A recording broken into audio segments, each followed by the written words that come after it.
About menopause today, and I'm really kind of excited because this is a topic that affects a lot of the people who follow me. So, we're going to go over, I'm not going to get into the mechanisms of menopause so much as how insulin resistance is causing problems with your menopausal symptoms and how you can go through it better, stay healthier as you age, and just manage this whole thing.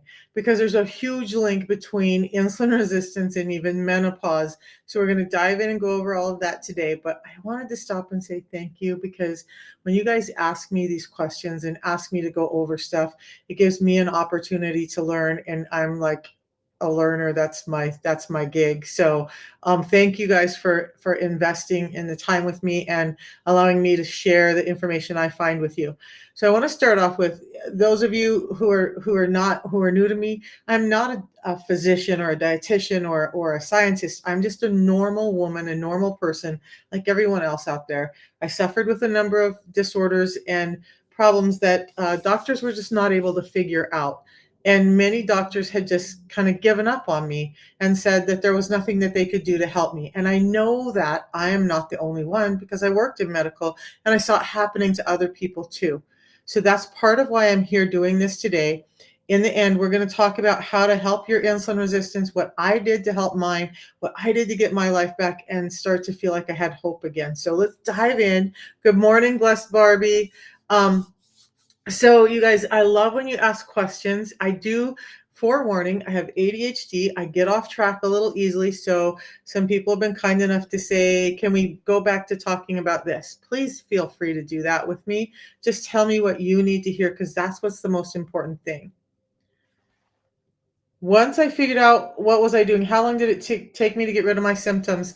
About 3 months for most of them. For those numbers of A1C and blood glucose to go down, it took about 6 months for those to start to normalize. And it was probably 9 months before my A1C was back in normal range, being at like 5.3. It was at like 5.7 within through 6 months. But my blood glucose normalized pretty rapidly. My blood pressure normalized completely within a year, and that was off of all medications. So, no medications, just addressing what's going on with our modern food environment so that I could get my health back. So, it was a pretty short process. When we start to look at the fact that I've been sick for almost 40 years, reversing all of that, or a majority of it, in 3 to 9 months was really quick because it was promoting health in my body and not promoting more disease. And I think that's the biggest part for most of us. So let's dive in and talk about menopause. First of all, I know that there's guys in here too, right? But ladies, how many of you guys are suffering with perimenopause, menopause, or about to, or are postmenopausal and having things like hot flashes and breast tenderness and vaginal dryness and losing hair but getting hair on your chin, or having memory problems or muscle loss, or just gaining weight, especially around your stomach? If you're having problems with any of those, type in a 1 because we're going to go over it all. What about my inflammation? So my inflammation, let's, if Blessed Barbie, if you will give me some time, I'm going to go over some of the other things that I do too, because I want to share it all with you guys, not just the system that I use, but all of it. But let me get through the menopause part. But yes, my inflammation went down too. I was having my joints deteriorate. I had neuropathy and edema. I had swelling. I remember about 3 months in, actually sitting down, it was summertime, and I looked down at my knees, at my legs, and realized I could see my kneecaps and I could see the indentations and the shape of my knees. And it wasn't just this big bulb on the end of my legs anymore. So that was about 3 months in that most of that inflammation was gone. You had a hysterectomy because of endometriosis in irregular periods. I'm sorry. And you have many of these symptoms. And unfortunately, when you have a hysterectomy, yes, you're going to have many of those problems. So, and I wish they just wouldn't do that so quickly. That's my opinion. Some of this stuff is based on science, and I'm going to tell you when it's my opinion. But I feel like all of these organs we have are supposed to be there, and in a rush to get your numbers under control, to take care of things, so they can get you in and out of the office a lot of these things happen, like the hysterectomies, and I'm glad that we're not in such a hysterectomy rush in society anymore, but unfortunately a number of people have had that happen. It does cause hormone dysregulation, and so then you're going to have more problems with all of these symptoms, right? They said food heals everything. It's crazy doctors don't speak on it. Yes. So when we look at all of the symptoms up above, including your exacerbated menopause symptoms, and we start to look at the root cause of it, and I was reading a really interesting article. I want to go back and read it more in depth. But I always talk about our modern food environment being wrong. So we have a number of things going on. Let's slow down and we'll talk about that because that's going to lead into why all of this is affecting you. But we have food that's imperfect. We're not rotating crops. So our nutrient count in our food is down. Even when you're eating those organic foods, when you're doing the perimeter shopping, and I've noticed stores are starting to switch it up.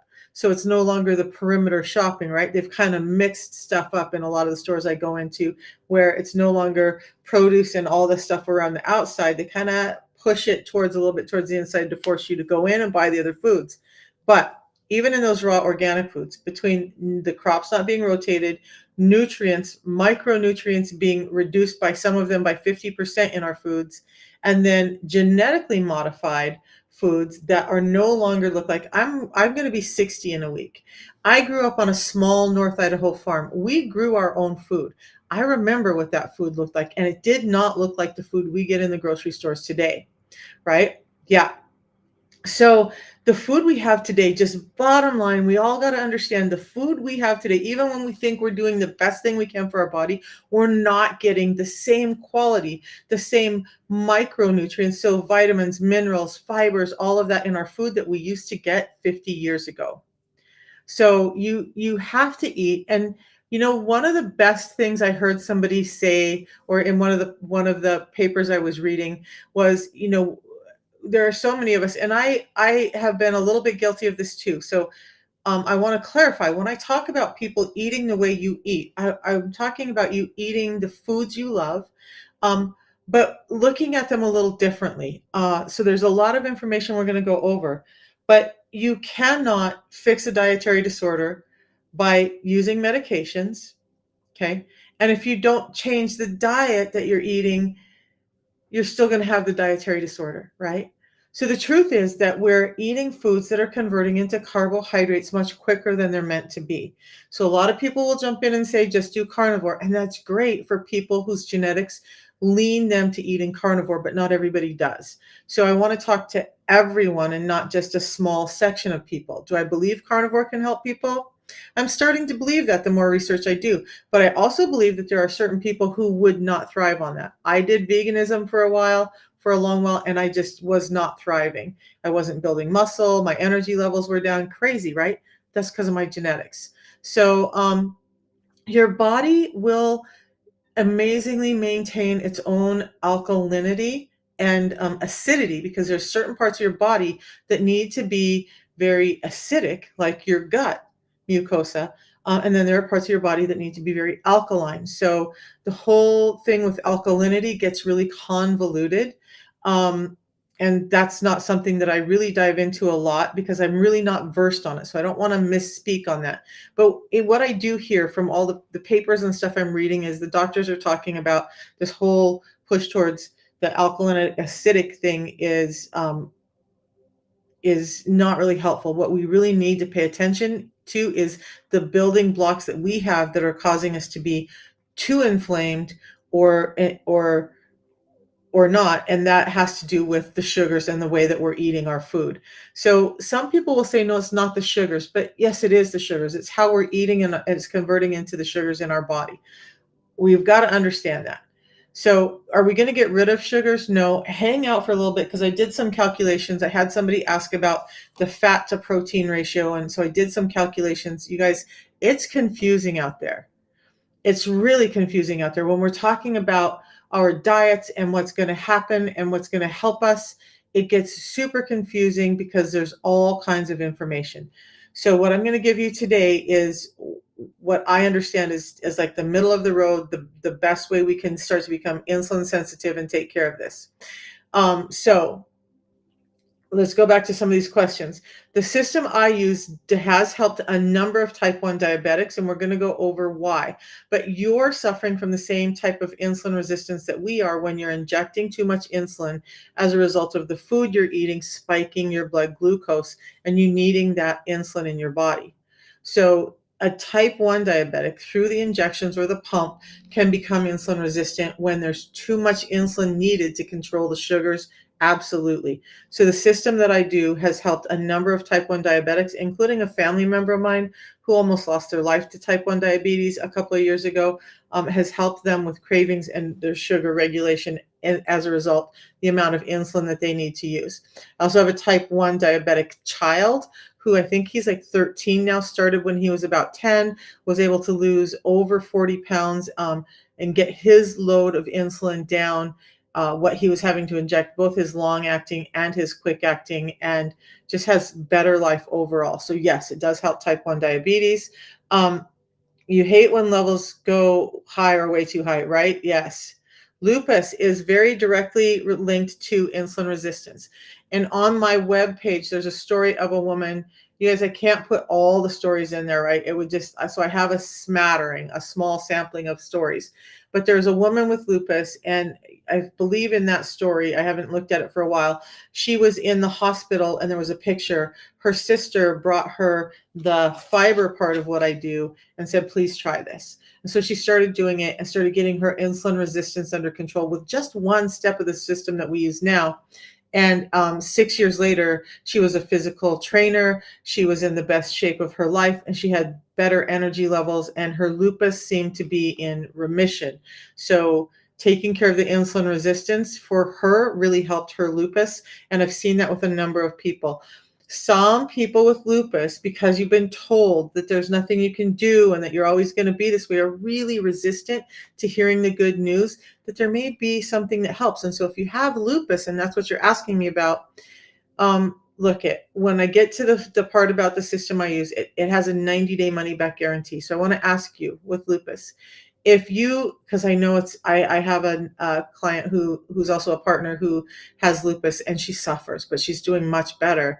But if in 90 days you could feel better, have better mood and better energy, and just not have all the aches and pains, would that be worth it to you? That's a question only you can answer. So you have PCOS, your spike is being high craving sugar, gaining 20 pounds after bariatric surgery, fatigue, you guys. Okay, so we're going to dive into menopause, and a little bit of the PCOS will be explained in this, and I can go into that a little more deeply, in more depth. So question 54, since you've been 15, where you've been, yep, yep. So living with this torch disaster disease. So when we look at insulin resistance, when we look at what's happening with our bodies, we need to understand all the mechanisms. So let's get back on track. Continue to ask questions. If I don't get to them, know that I'm not ignoring you. I'm just trying to get through some information so everybody else can get their questions answered, and come back and ask me the question again. Okay. So we're going to dive into the menopause because that's what we're here for. And then I will come back to as many of these questions um, as I can. So Barbie, I am a believer in fiber. I heard Dr. Bickman, my favorite scientist, say, and it took me a while to sit with this and understand it. He said that fiber is not an essential nutrient. So it's not. It's not essential. Carbohydrates are not essential. We can get glucose from our proteins, right? But in in us regulating sugars that we're eating, fiber is absolutely essential. In the diet that we have today, fiber is absolutely essential for most of us. So we need that fiber to help slow down and regulate the sugars that we're eating. And that, again, could be the raw organic foods that we're eating because they've stripped fiber out of those foods. That's how they've gotten so big and juicy. So science also says that 30 to 40 grams of fiber for an adult human being is about what we need to get in. And most of us, according to their research, have only been getting in 10 to 15. So yeah, fiber is huge for me. That's why I do what I do. I try to eat healthy, and then I supplement with fiber knowing that it's been stripped from our foods. You know what? I just found a guy today, and he has like 22 books on different types of eating for different things. I'm going to reach out to him and see how I can share some of his cookbooks, because that might be a real help for you guys to understand with your issues how you can become more insulin resistant and change your diet a little bit along with the protocol to get there. So let's get back to the menopause and the insulin resistance. So if we understand the food is imperfect, food is turning into glucose too quickly in our system. Yeah, there's all the stuff about toxins and all these things, and that's not my space today. So we're not going to cope with that. But when we understand that our blood sugar is continuously spiking, what we also need to understand is there's a hormone that carries that glucose or sugar in our bloodstream to all the cells, because the cells glucose is there's a reason they call it kcals. It's an energy measurement. So your calories are just an energy measurement of the food you're taking in. Your cells need that energy, right? Every single cell in the body needs energy to grow, maintain, duplicate, be healthy, all of that. So when our body's turning food into glucose, that's the energy source for our body. But something has to carry it, or it just kind of floats around the bloodstream. That carrier is hormone insulin that's produced by the pancreas. Now, I never thought of it this way, but somebody said, the pancreas doesn't produce too much insulin. Um, but I want to quantify that. When you guys see those things, I want you to understand what they're talking about is the pancreas isn't just out there willy-nilly creating insulin to do this job if there's not a need for it. If you're eating food that's creating sugar in your system, your pancreas is going to create the amount of insulin it needs to do that job of carrying that sugar to the cells. So it's not producing too much, it's producing the amount you're telling it needs because of the food we're eating. So, and those spikes, those high spikes of blood sugars are causing high spikes of insulin. So we want to think about sugar. And when we eat sugar and our sugar levels rise in our blood, then the pancreas, and the organ, is creating both. The pancreas creates both glucagon and insulin. I'll talk about glucagon in a bit, but it gets cued that, hey, there's sugar in the bloodstream. We need insulin to carry that sugar. So now your insulin rises a little bit higher here, and it grabs all the sugar and it starts delivering it to the body.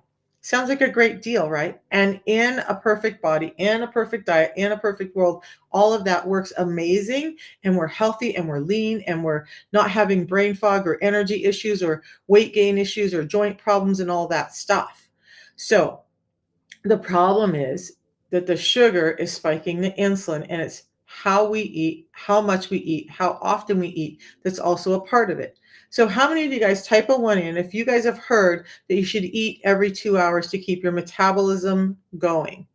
Have you bought into that thing that you need to eat every 2 hours? And don't be ashamed, because I did this for years, and that's part of how I ended up where I am. You get told, you hear all these people on here saying, eat every 2 hours, eat smaller meals. That's going to get your metabolism going, and that's going to get your fat off, and that's going to do all this wonderful stuff for you. If you've heard that, put a one in for me, um, and let me know. I love fresh fruits and vegetables. I just don't overdo fruits because of the fructose content in them, and we'll go remind me of that later, Barbie.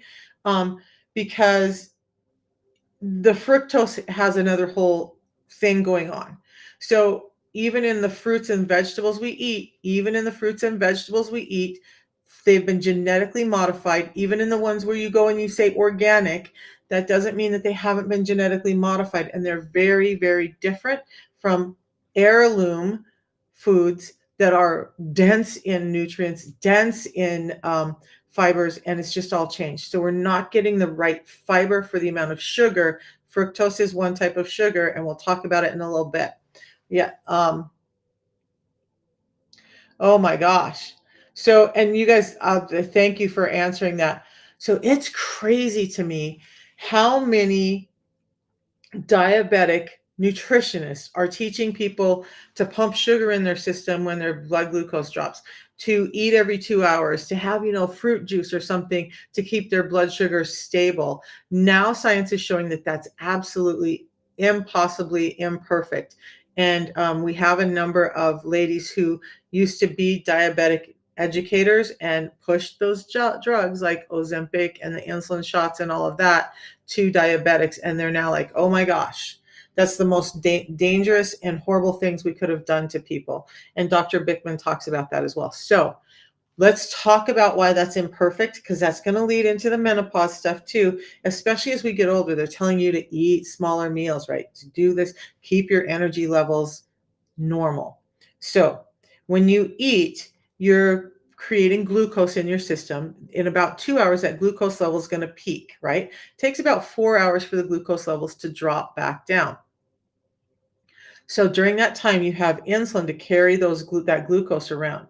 But in today's world where we're eating every 2 hours, what we're doing is we're eating and we're spiking our glucose and we're creating a need for insulin.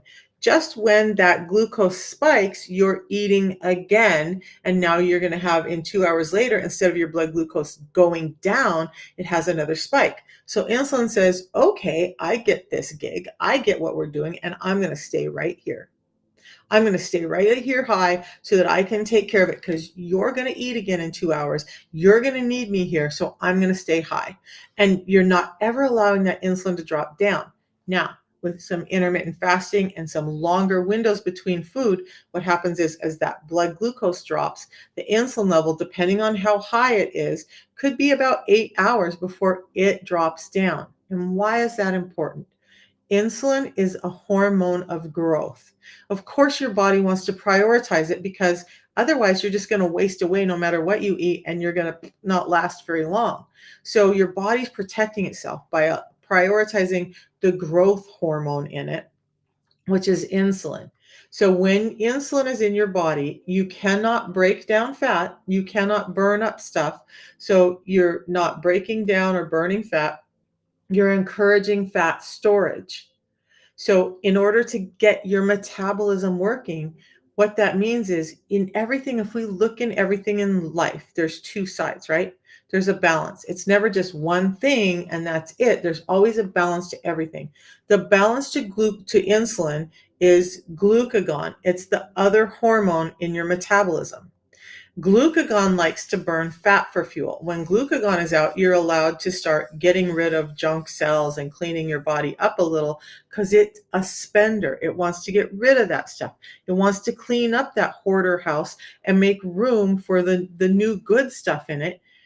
But when it never gets to come out because insulin is always at play, we don't have that cleanup going on inside. We don't have the fat burning. We're continually telling our body we have to rely on sugar. So now when we're relying on sugar or glucose for our energy source, and we've trained our body that way, at first you may have either highs or lows in your blood sugar, because your body's like, whoa, wait a minute. What are you doing? You told me we live on sugar or glucose, and now you're taking it away from me. But when you're eating every 2 hours, do you see you're training your body to live on that glucose? Now, 4 hours after you ate, right, your blood sugars drop, normalize. Your insulin levels start to drop at about hour 8. It takes a couple of hours for your body to transition and go, oh, hey, they're not eating more. Okay, glucagon, we need you to come out because we need to start accessing fat for fuel so this body can keep moving. Now, glucagon comes out from the same organ, the pancreas, and it starts cueing the body to do things like human growth hormone, um, ketones, and your gut starts to clean up. But that's at hour 10. Then at hour 12, all of those hormones are like, okay, hey, I can come do my job. And you're starting to get the cues for some fat burning. Ketones are starting to go out. The HGH, which is the growth hormone to allow your stuff to actually, your muscles to actually grow, are there. So then at hour 14, you're having some good fat burning. But if you're eating every 2 hours, you see all of these stages in your metabolism that you don't have. And never in human history have we ever eaten this much. Our bodies relied on the ability to take in glucose, store it, and be able to burn it when needed. And that usually happened on a weekly, daily basis, where we would have times where we didn't have a lot of food, or maybe we had times where we had a lot of food, or like in the summer, for a lot of groups of people, they had a lot of food and they stored up, they started eating and indulging and stored up fat, because during the wintertime, there wasn't going to be enough food, as much food, and we needed our metabolism to switch. But what we're training every 2 hours is to continuously work on glucose, and our body does not know how to work on burning fat now. I hope that makes sense. I hope that you understand that. So part of that whole process now is when insulin is high all the time like that, your body gets resistant. If you inundated your body with one thing, anything all the time, it's going to start to get resistant. So think about the gas tank in your car. You need a certain amount of gas to fill that tank up so that you can drive your car. But if you stood at the gas tank and you just kept pumping, even when the gas tank was full, that gas is going to start to spill out all over the ground and the car. It's going to cause a fire hazard, and it's going to cause all these problems, and you're going to spend way more money on energy that you didn't even need in your car because it just spilled over and got wasted.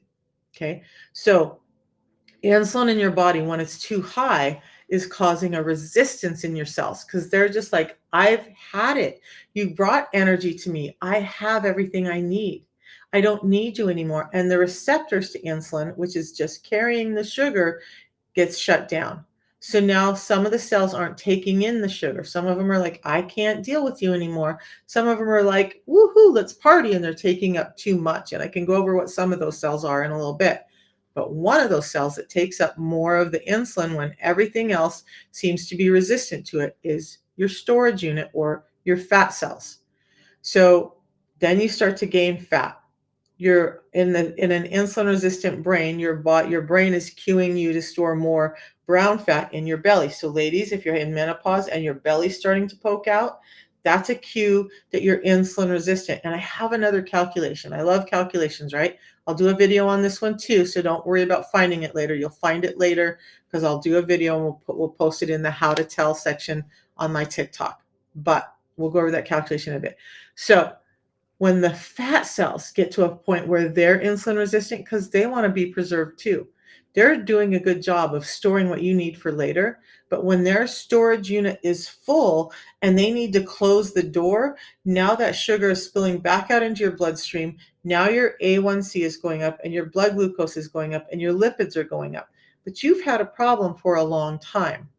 So now you have all this resistance. You have vascular problems. I've gone over vascular problems. I will go over it very, very briefly right now because it's going to link in to some of the stuff with menopause. But the vascular problems, it's reducing the size of your blood veins. It's reducing the ability for them to open up, and it's causing this blockages with lipids, right? So now you have vascular problems. For men, this could be erectile dysfunction. For ladies, this can end up in not getting enough blood flow to your lady parts, and now all of a sudden you have vaginal dryness and it's painful because of a lack of blood flow, because insulin has narrowed down, tightened up, and blocked up your blood vessels. So you want to have more normal function there in menopause.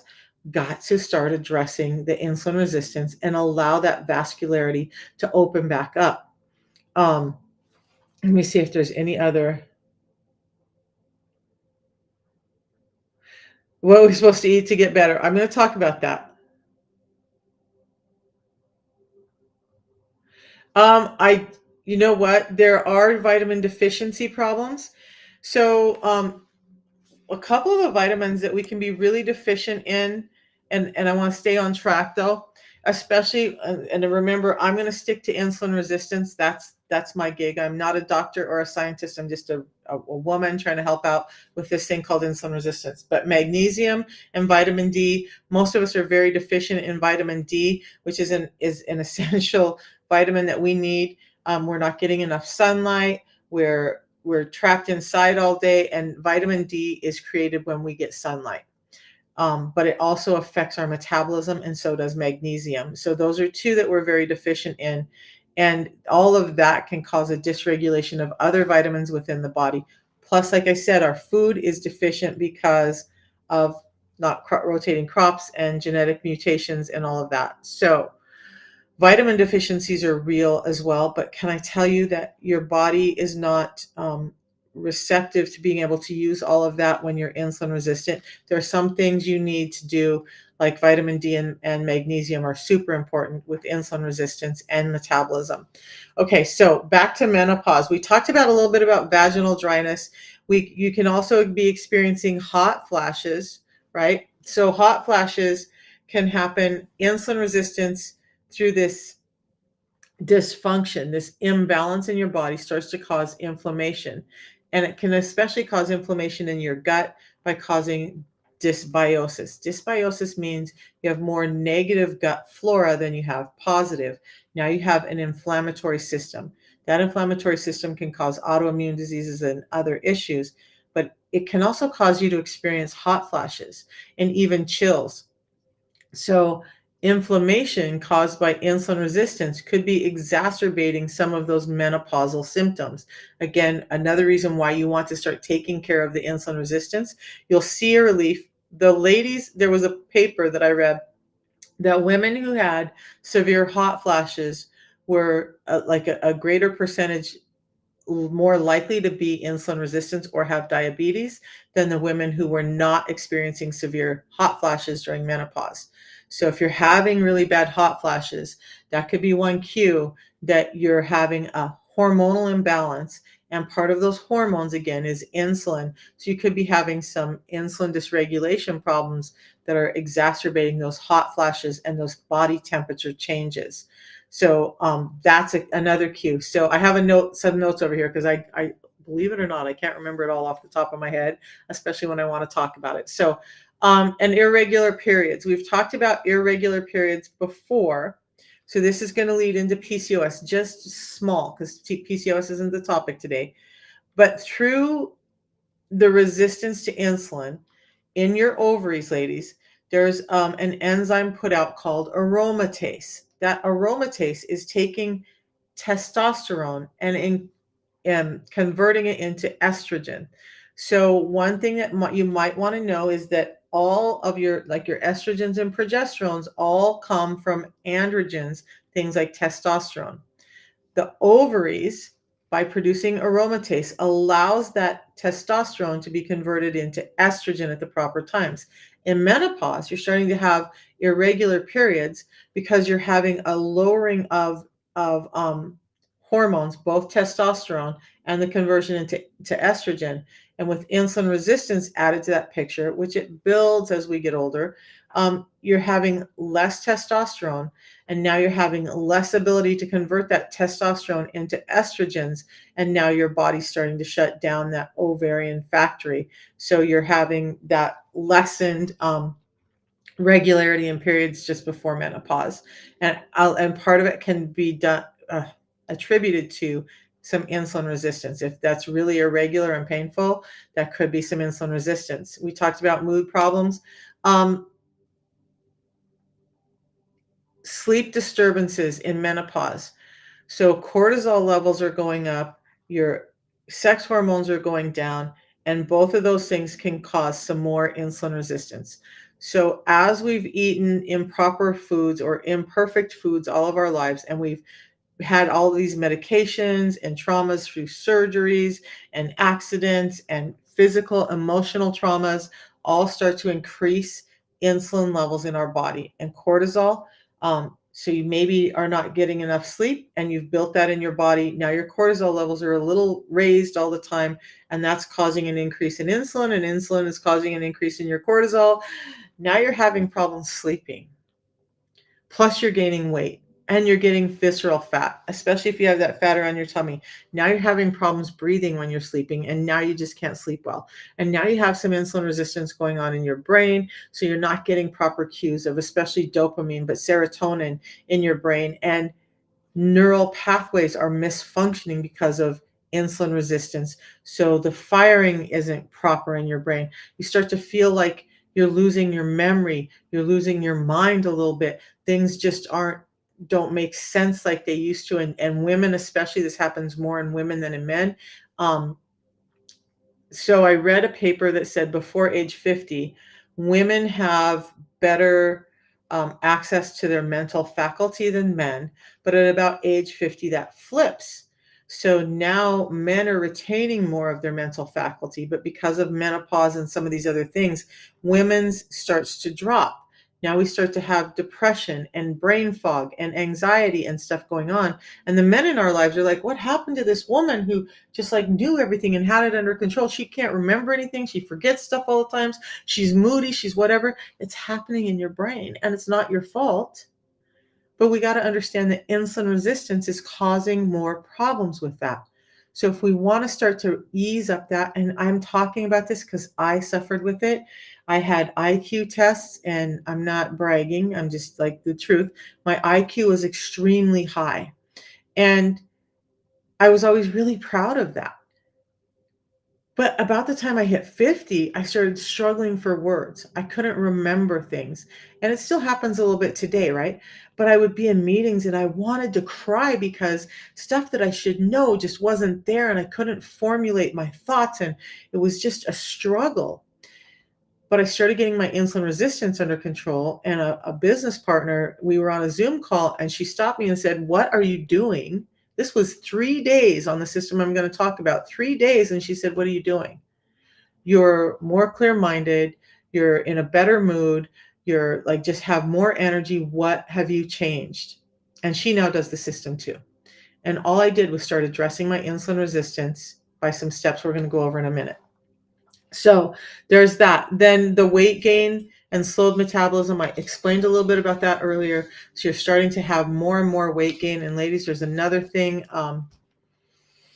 There's a digestive enzyme, and I can't remember the name of it now. See, but it's an enzyme that breaks sugars down really finely and allows them to be more available to our system. For whatever reason, science shows that that enzyme tends to build up more in women than in men. So now, not only are we having problems with the food we're eating, but we're having this enzyme that's breaking our sugar down too fine and allowing it to go to our system too quickly. So we're struggling even more. Women, we just, when I look at all the papers and all the work, there's more, like women are 80% more likely to have a lot of this stuff happen to them than men.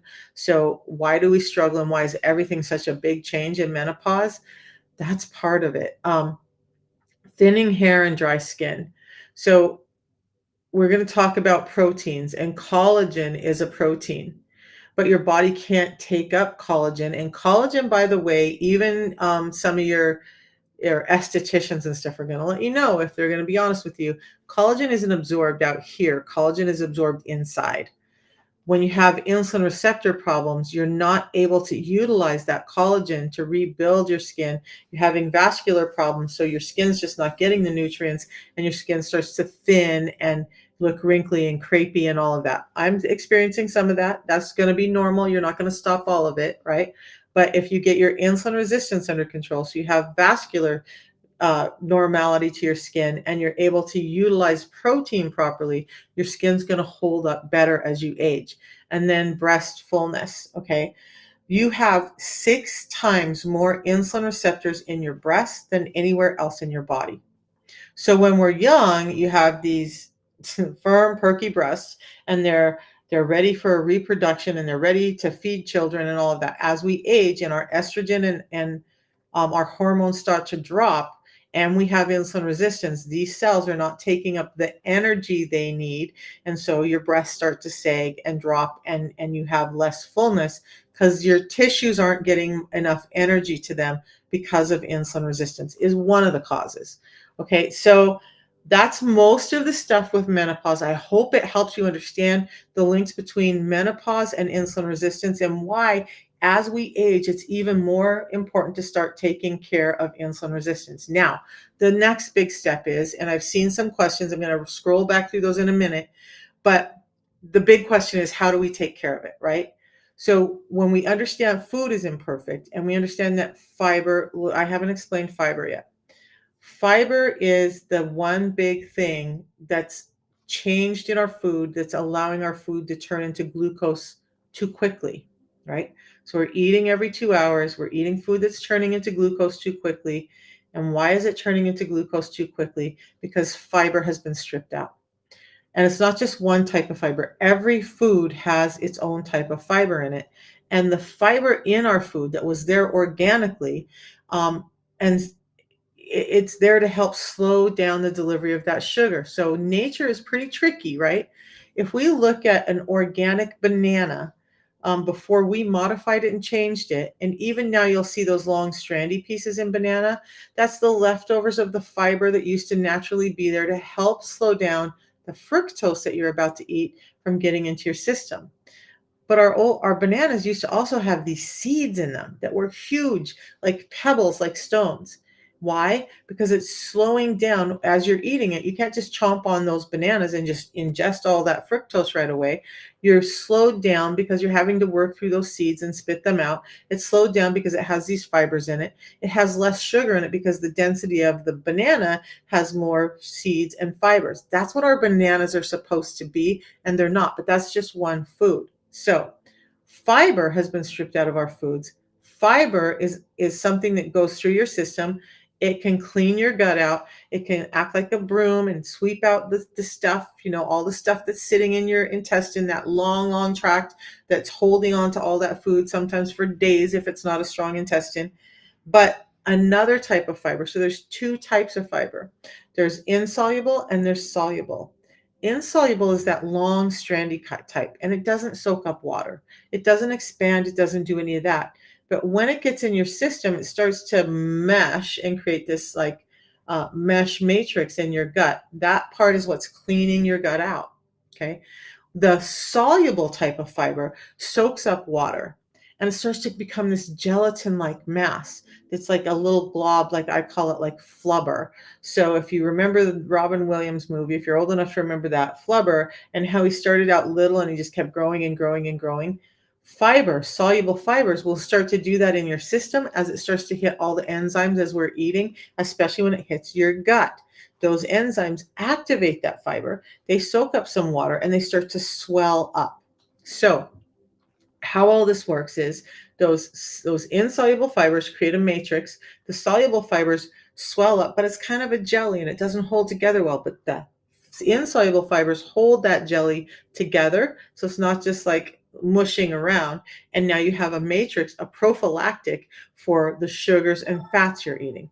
Now, as you eat those sugars and fats, they drop into this matrix, and that matrix starts to encapsulate them, preventing them from being broken down too finely and preventing them from going into the intestinal system too quickly, causing a high blood sugar spike.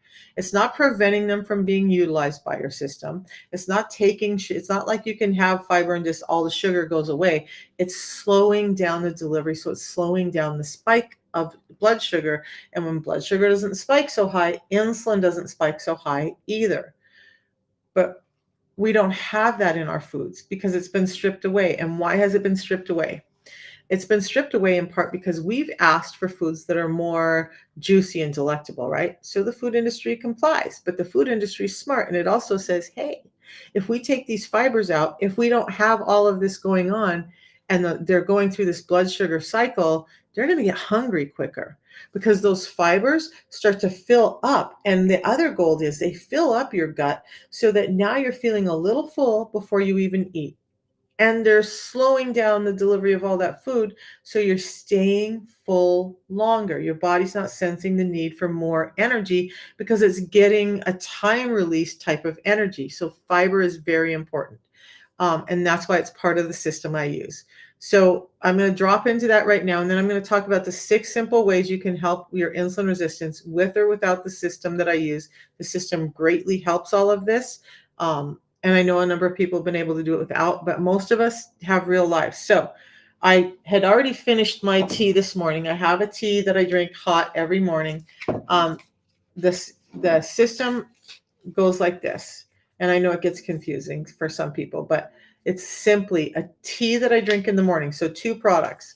A tea that I drink in the morning, I just tear this open, pour it in hot water or cold, and drink it. I like it hot in the morning. It works better hot in the morning. And I'm going to explain why in just a second. And then a pre-meal drink that I have, one before each of my first 2 biggest meals of the day. And yes, I do some intermittent fasting. So it's 9 this morning, it means I've been fasting for about 15 hours because I had my dinner about 6 o'clock last night. So I'm about 15 hours into a 16-hour fast. Guess what? In about 45 minutes, I can eat my break fast. And what will I have for breakfast this morning? I'm going to have a hamburger patty with embedded with cheese and bacon and some onions and an egg or two on top and some avocado, fats and proteins. We're going to talk about that in a minute. But the system I used, and this is how it works. This tea in the morning is helping me stay satiated even through those fasting hours. So I don't feel the hunger pains, and it makes that 16-hour fast a breeze. But it's also giving me energy, mental clarity. It has anti-cancer, antioxidant, anti-inflammatory properties in it. So it also has every one of the essential vitamins and minerals that we need in it. The Argentinians use it and they call it the food of the gods because this is what they use when there's nothing else available, and they're able to live and thrive on this for short periods of time when there's no other food available. Why this instead of a normal yerba mate tea? Yerba mate tea. This has 375 times one of the essential components, or not essential, but primary components called chlorogenic acids. There's a video in my playlist called The Tea, and Dr. Huberman is talking about some of the actions of this tea and how it helps shut down hunger in the brain. We're getting nutrients to the brain now, so the brain's not sensing hunger. You're not getting those hunger cues from the brain, but it's also working in your gut and saying making your gut feel just slightly distended. So your gut feels like, oh, hey, I'm not hungry because there's a little distension going on, so I don't need that energy. Shutting down my hunger, but it doesn't break my fast. So as for insulin regulation, this does not break my fast. So I have it in the morning, not breaking my fast, shutting down my hunger, giving me great energy, giving me all these components of antioxidant, anti-cancer. Then when I do eat, which probably won't be for more than another hour, I will just have one of these first. So Barbie's been asking me about fiber. Now, luckily, avocados are also high in fiber, not just fats. So I love avocado. You guys, I love avocado. It's a great food for you. It's a great food for you. It's a great food for you. Eat avocado. Okay, so this is giving me some extra fiber so that it's helping slow down all of those actions in my body. Now, fibers are also what we call prebiotic. So those probiotics, those good bacteria in your gut, they need to eat too. The negative bacteria eats sugar, which is what we've been feeding our bodies. And so we get inflammation and we get this dysbiosis, or this abundance of negative gut bacteria. Ladies, that could mean a bacterial vaginitis, that could mean yeast infections, both in your vaginal folds and in your skin, in your scalp. Okay, so when we slow down the sugar, we're slowing down the growth and proliferation of those bad bacteria. When we're giving it fiber's feeding the probiotics and allowing that switch to happen. So now we have more of the healthy bacteria going on, and this helps with all of that. Plus, like I said, it's going in, and if you drink it 10 minutes before it gels up, it makes you feel full before you even eat, and now you're eating less. You're protecting yourself from sugars and fats. That's the system. You can get it in my profile. Yesterday, people said the link wasn't working, and I guess I wasn't understanding. It wasn't my link that wasn't working. The company was having issues yesterday, so when you click on the link to buy it, it would show a white page. Just give it a moment. It's slow in loading right now. They're fixing it, but it does work. You just have to give it a moment for that page to open. So with that, you get a 90-day money back guarantee. Thank you for the love, Lisa. You get a 90-day money back guarantee. You get a low price guarantee. You get coaching from me, and you get a quality guarantee. If you go to Amazon, eBay, Walmart, we found pirated products. We found products that don't have all the components that we talk about in there. You guys, it's a long story I'll get into later, but please don't do that. You don't get any of the guarantees and stuff when you go to eBay, Walmart, Amazon, any of those places. You have to use a link directly from someone like me to get it. And if you use my link, you get me for a coach. If you don't get me for a coach. Now, there's that. So 6 simple steps. Let's go back. I want to answer some questions now. Then we'll go over the 6 simple steps. And doctors are not educated on this. Fasting is very, very important, Barbie. You're correct. Doctors are not educated on nutrition. And most doctors, I've heard so many doctors coming out and speaking out now as they're learning, as we're doing more research on insulin resistance and metabolic health, more doctors are just standing up and saying, we were not educated about this in school. So I don't care if it sounds conspiracy theorist or not. The fact is, those medical books are often funded by big pharma. So what they're learning is what they want them to know in great part. Okay. So doctors are not taught about these natural sources for helping. Um, Also, this has science behind it. So there are scientific studies behind this whole system. That's why this particular system is allowed to be in something called the prescriber's digital reference, even though it's not a medication, because there's been enough science and clinical studies on it that third party said, okay, we're going to allow this in there. We actually have 18 products in the PDR. How people big misdiagnose. Okay, we already talked about that a little bit. Oh,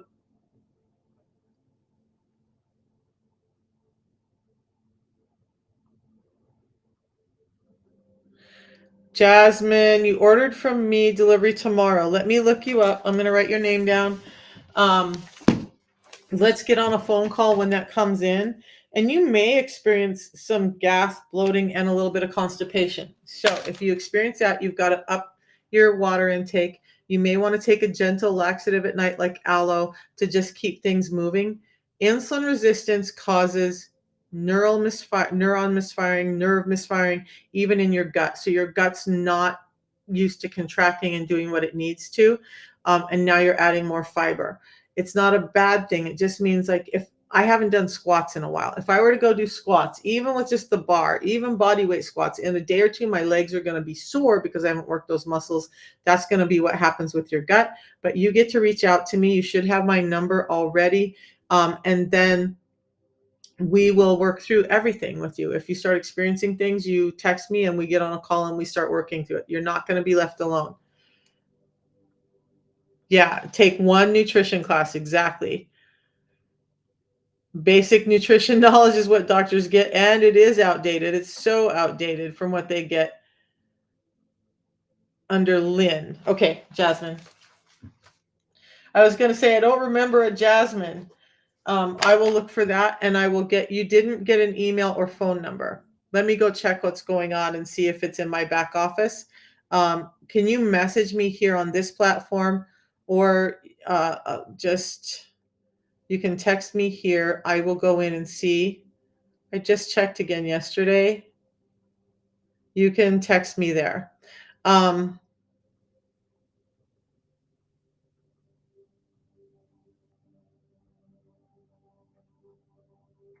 okay, so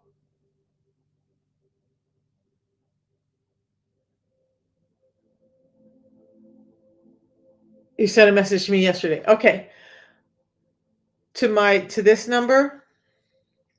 Okay, so Lynn will figure that out. I will check through my texts. I don't remember seeing one, but maybe I did.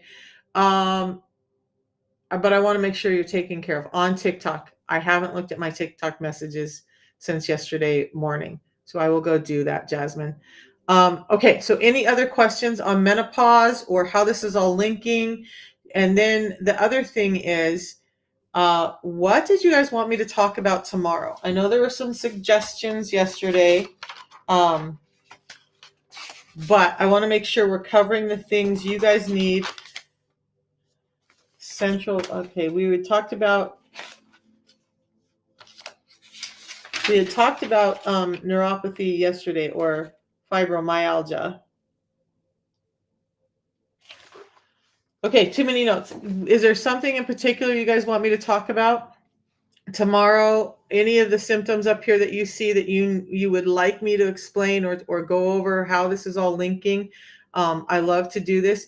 If you guys don't have something, I will pick something and come back in the morning with um, what haven't we covered in a while? Vertigo. Okay, that's a good one. Vertigo, Meniere's. That sounds like a great one. And again, You guys, I really appreciate this because, and neuropathy. We went over neuropathy a little bit, and then somebody wants kidney. Okay, so you guys too, all of these videos end up on YouTube. If you ever feel like going through, you can find my live streams over on YouTube. Just type in Misha Fayant, they'll all be there. Lipedema. Okay, I will pick one. Lipedema. So we just went over kidneys and stuff. Maybe I'll do those Wednesday. We talked a little bit about neuropathy yesterday, but I will go over it more because it kind of links into the brain stuff with and tremors. Tremors, vertigo, Meniere's, neuropathy all link back into brain stuff. So we'll be talking about that. It's Misha Fayant. So just take the Vibrant Living off. It should be Brilliant Health. This should be Brilliant Health too, but TikTok's not letting me fix it. Just type in Misha, Misha, Fayant.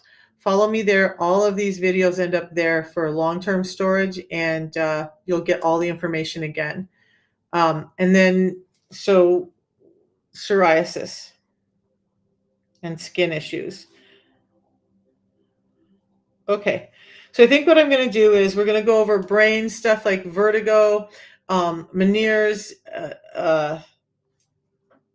neuropathy tomorrow. We'll do lipedema, and maybe I'll add in kidneys Wednesday, and we'll do psoriasis Thursday. And so we'll cover all of that. You guys, I appreciate you. I found so much really good information. 2 calculations. I promised you guys calculations. How can I hop off without the calculations? Okay, so if you have a pen and paper, write it down. Otherwise, look back tomorrow because sometime today this video will go up. Here's a calculation to help you understand, ladies, if you're suffering from menopause, if part of it is insulin resistance causing your problems, okay? So I want you to go get out the tape measure, and you're going to measure your waist, and then you're going to measure your hips. And you're going to divide your hip measurement by your waist measurement. I think that's the right way around. Oh, waist divided by hip. And it should be 0.88, it should be 0.8 or less. If it's higher than that, then you're probably insulin resistant. I will do the video on that and get that up later today. Another thing, and I'm going to do this video as well, but somebody was asking about fat and the macronutrient ratio. You guys, when I looked it up, I had a really hard time finding any reliable, good information because, like you guys have said, most of the nutritional information out there is based on old knowledge, old science, and presupposition, stuff that wasn't even based in science. So I can go back to my powerlifting days and when I thrived and what happened. So a lot of us who are insulin resistant, some of the information I could find is this. Some of us need to drop below 30 grams of carbohydrates a day. That's going to be tough for a lot of people, right? But regardless, most of us who have an insulin resistance problem should not be getting in more than 50 grams of carbohydrates in a sitting. So considering that a gram of carbohydrates is about 4 calories, when we look at, even if you were to allow yourself 100 grams of carbohydrates in a day, that means about 400 calories should come from carbohydrates a day. 400, that's it. But let's start back with the and I will do a video so it's kind of out there for just ease of finding. When we talk about menopause, ladies in your 40s, they're saying 1,800 to 2,200 calories, depending on your activity level, is what you should be getting in a day. 1,800 to 2,200. This whole 1,200 calorie bullshit, we just talked about how that's destroying your metabolism. Please don't do that to yourself. At age 50, it drops a little bit, so it should be 1,800 to about 2,000. At age 60 and over, they're saying you should be about at 1,800 calories. And you don't want to drop down to 1,200, but 1,600 to 1,800. So if we just take 1,800 as the baseline, and we say now we've gotten in 400 calories out of carbohydrates in a day, so 50 grams in a sitting, that leaves us about 1,400 calories, right? So the ratio of fats to protein is plus or minus about equal. So the amount of protein and fats you want to get in are about the same. Fats can exceed the protein just a little.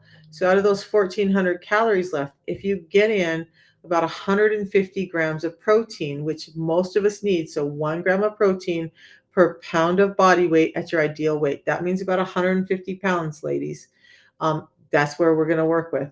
That's about 600 calories of those leftover 1,400. Now you're looking at fats for the rest. If you can up the protein more, then great. And try to get in more like 160 to 170 grams, then that's going to reduce the fat ratio a little bit, right? Fats are about 9 calories per gram.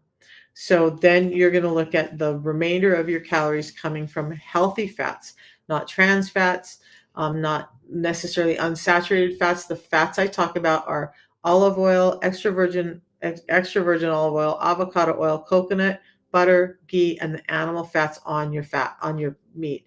You need fats and protein together. I've covered that before. I can talk about it again, but um, yeah, it's hard, Tanya Lee. It's really hard for me to get in that amount of protein too, because we're so carb driven. But you guys, if you start getting in that amount of protein, you're going to notice that you're not hungry for sugars anymore, or your sugar cravings are going to go way down. Your health is going to stay up.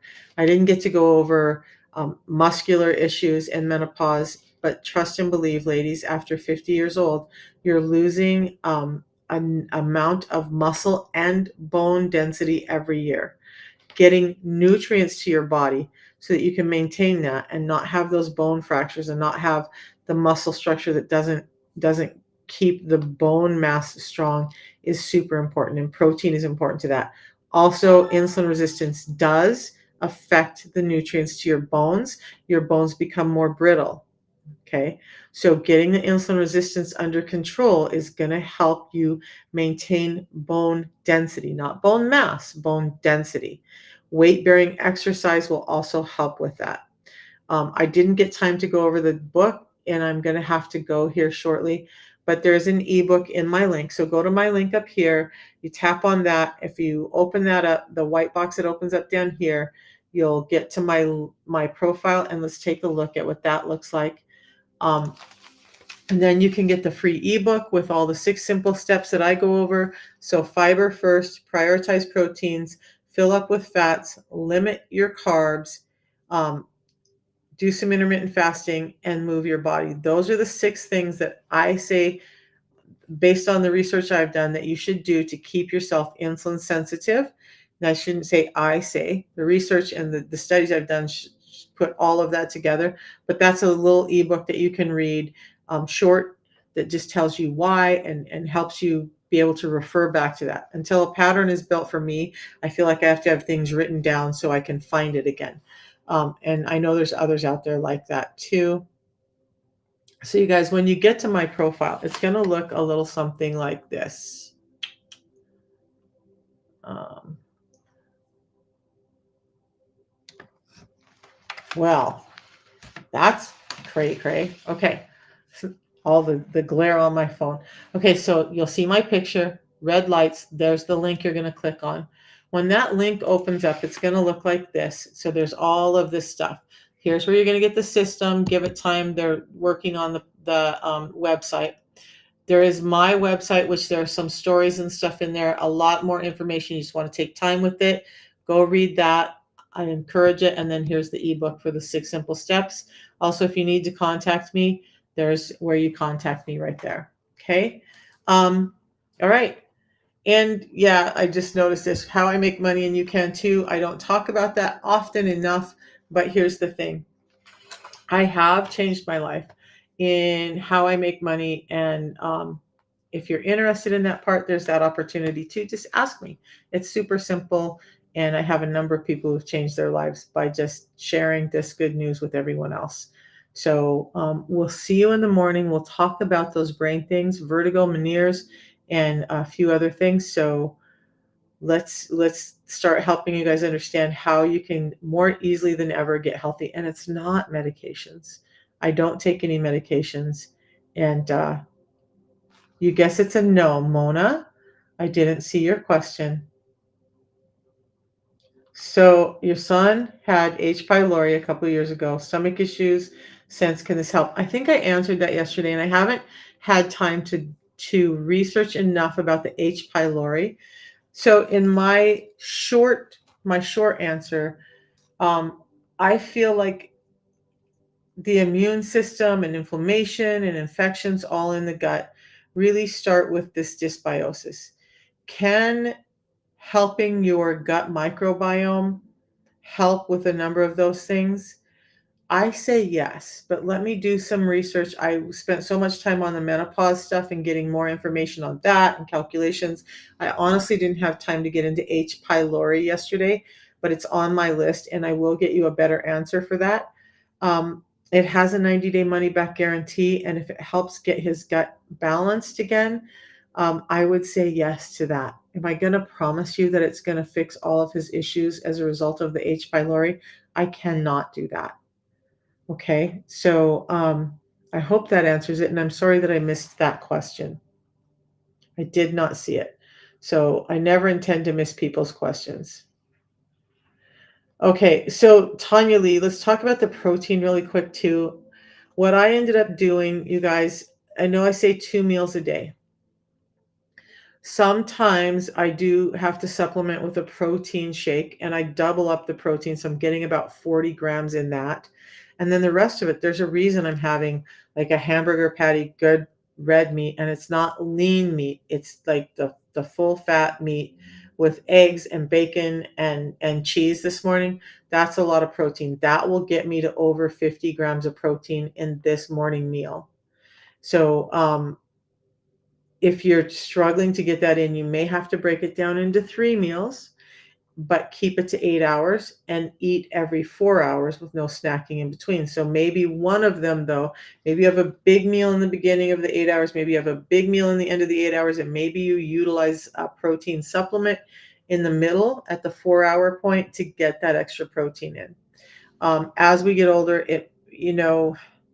I'm going to do a little bit more looking because I've seen answers both ways on the protein. I know I feel better when I'm getting in that amount of protein, but you got to move your body as well. Okay. Don't try and get that amount of protein in and sit and do nothing. Get up, take a walk, move your body. Okay. Yeah, Mama, I totally apologize. I didn't mean to skip over you. Yep, gut health will, yeah. So anytime we're talking about intestinal stuff, you guys, gut health, gut health, gut health, and keeping your probiotics in your gut healthy is going to help all of that inside of there. Okay, so we'll see you guys tomorrow. Thanks for hanging out with me. Appreciate you, and we'll see you in the morning. Have a good day, guys.